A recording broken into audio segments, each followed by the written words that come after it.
Sizler size o kadar güzel bir takım göstereceğim. Böyle kumaşına, dokusuna, yumuşaklığına falan her şeyine bayıldım.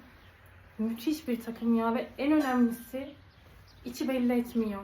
Altına, içine, üstüne hiçbir yerine bir astar falan giymenize gerek yok. Şu an bütün markalarda gerçekten böyle bir sıkıntı var.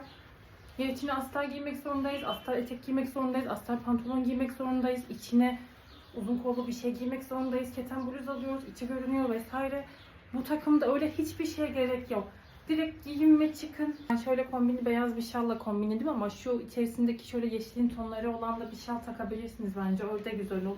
Çanta olarak da şu beyaz çantamı kullanacağım. Bence bu kombine çok iyi oldu. Şöyle beyaz şalla falan uyumu çok güzel oldu. Şu terliklerimi ve şu gözlüğümü alacağım. Şimdi kombinin bitmiş haline birlikte bakalım.